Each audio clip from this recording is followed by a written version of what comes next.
Reddit, when has something you've always done just in case paid off?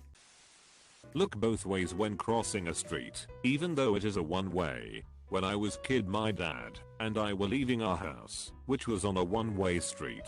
About a block down we see this car coming down the wrong way really fast. My dad was luckily able to swerve to side and avoid having this guy ram into us.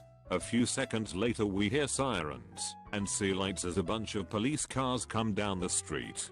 My dad got out and started gesturing with his arms and yelling at them that the guy turned into the alley.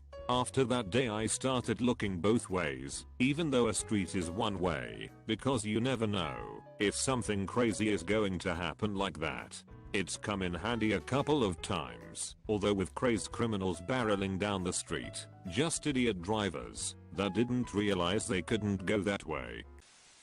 When my kids were little they would set out cookies for Santa. One year when taking the bite out of the cookie I shifted it over and created a slightly larger bite.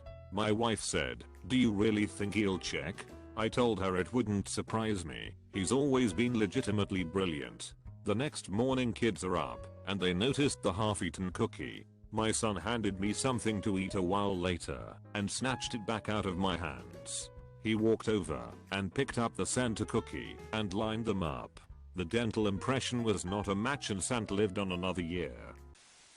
I always get one bus earlier than I need, because then if it is late or doesn't show you're still okay. One day I got to work to find my colleagues panicking because my dad had called, he couldn't get hold of me. Off button on my phone had been caught and was worried because he'd seen that a bus on my route at about the time I'd be traveling had been smashed into by a lorry at a crossroads. If I got the bus I needed, I would have been on it. As it was, I was already in the city by the time the accident happened and was calmly having a coffee as chaos was developing around me.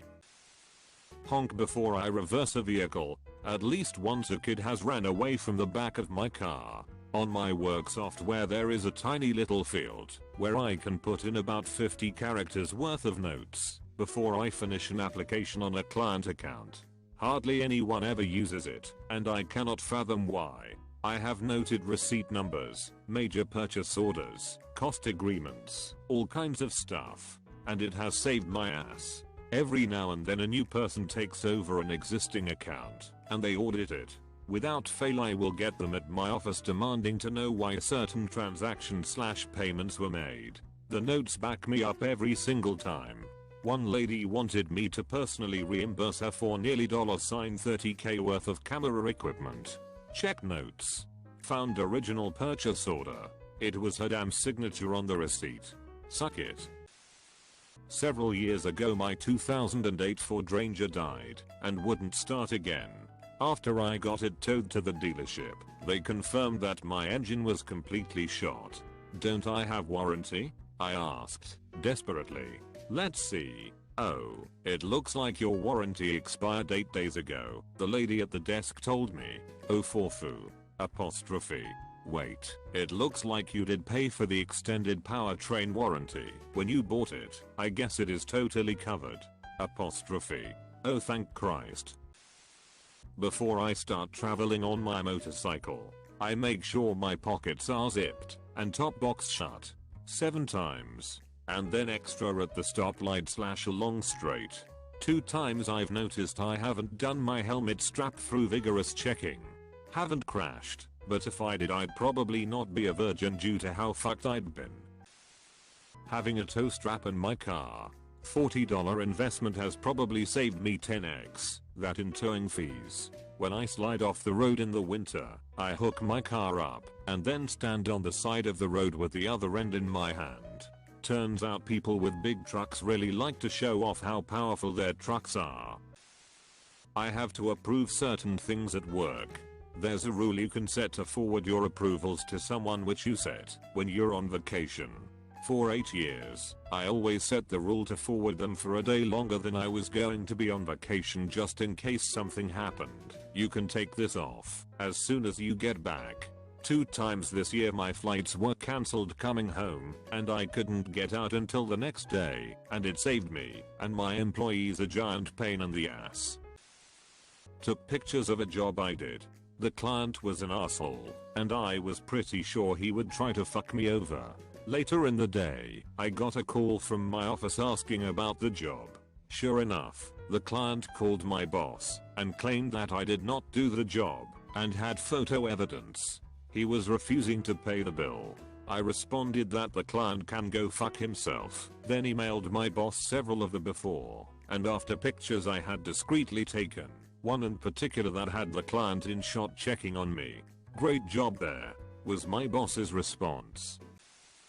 For my very first auto loan I opted for the gap insurance, much to the disapproval of my family who swore it was a waste of $700.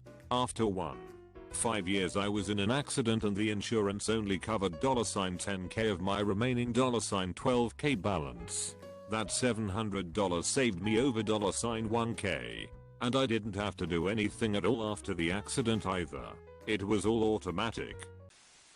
When I was a teenager I used to keep a jar of grey poppin' in my car, just in case someone pulled up next to me and asked for it. You know, like in the commercial. One day, someone did, and I blew their goddamn mind. I keep a spare door key underneath my car. It's stuck to the bottom with a pretty powerful magnet and you'd have to know where to look to find it, so no worries of burglars. This is in case I lock myself out of my car with the keys inside. It actually hasn't happened to me yet, but one day I was like 18 and was left alone for a week with my dachshund.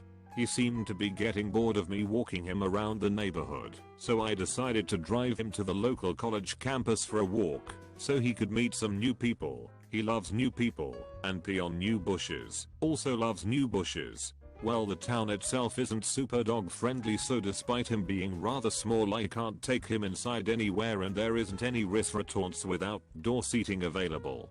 I wasn't in the mood for like the Mikey drive-through, but it was a hot summer day, so I couldn't leave the dog in the car even for a few minutes. Well, I blasted the ack and left him some water in a bowl and locked the door from the inside so he could stay cool and I didn't have to worry about the car getting stolen.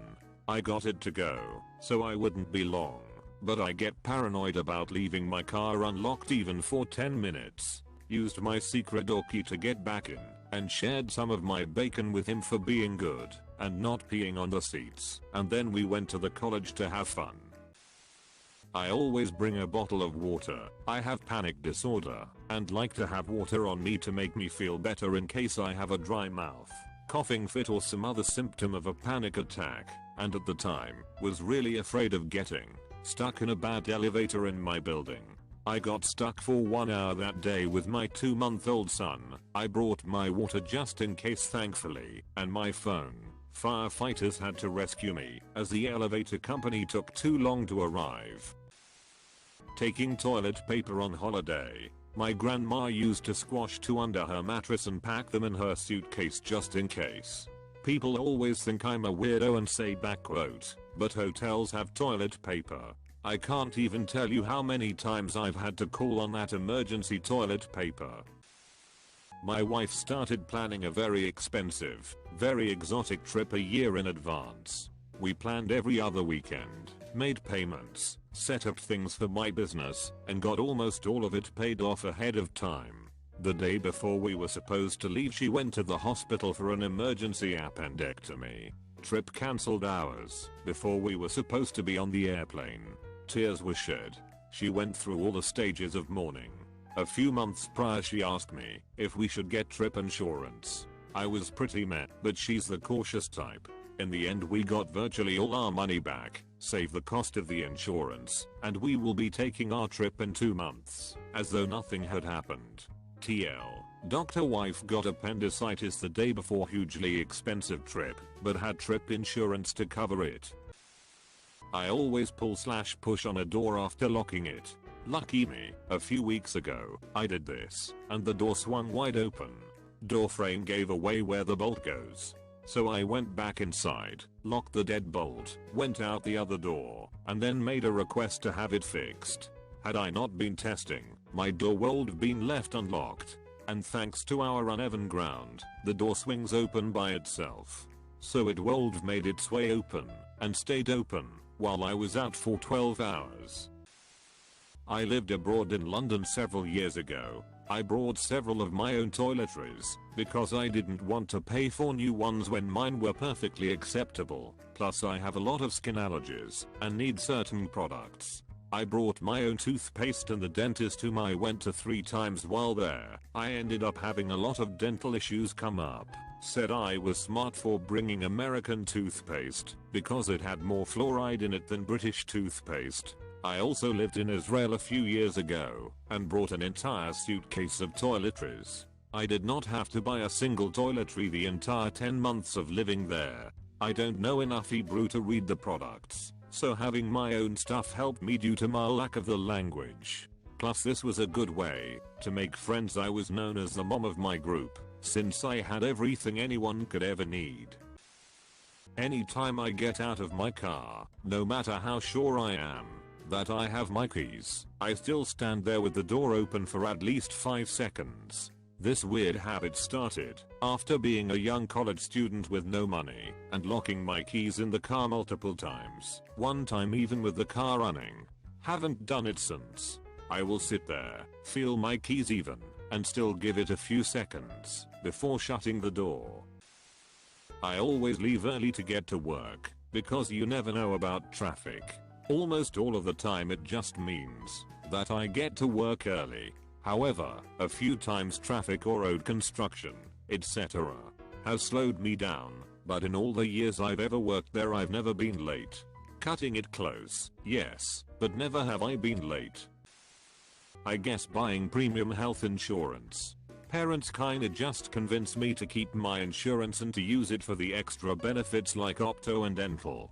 Had stomach cramps one day, was sent to the ER, did an MRI and ultrasound, no causals and fixed with an IV drip. Special note at the bottom, please refer to urologist, kidney is shaped abnormally. Next minute, stage 2 kidney cancer, and within a week, had open surgery and kidney removed. I only paid $2,000 excess for my insurance, but the procedure was worth $45,000. Some of it was comfort, since it was a private hospital. Private room, personal attending nurse 24/7, 5-course meals that I didn't eat at all, discovered the joys of Jello and rehab. I was only 24 years old. When you travel, bring 1 roll of toilet paper in the suitcase, just in case.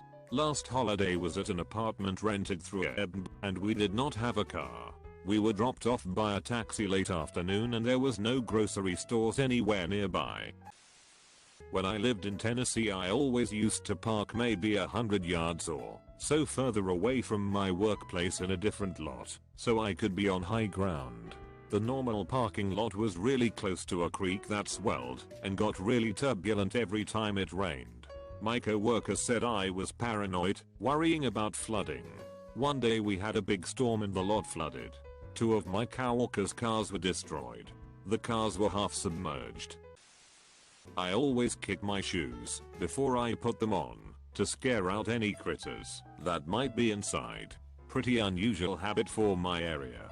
One morning I kicked my work shoe and a $50 monster that looks like it could have been the spider that ate Frodo came running out of my shoe. I cringed thinking about what that unexpected, pokey, squishy, wiggly crunch would have felt like beneath my socked foot. Before leaving the church where I'm a musician, I've always made it a practice to go back to the console one last time to be sure that I've turned the organ blower off. More than once it paid off as I found it still going after services, lessons, or practice sessions. If the organ blower had gone all night it would have overheated, not to mention a significant waste of energy.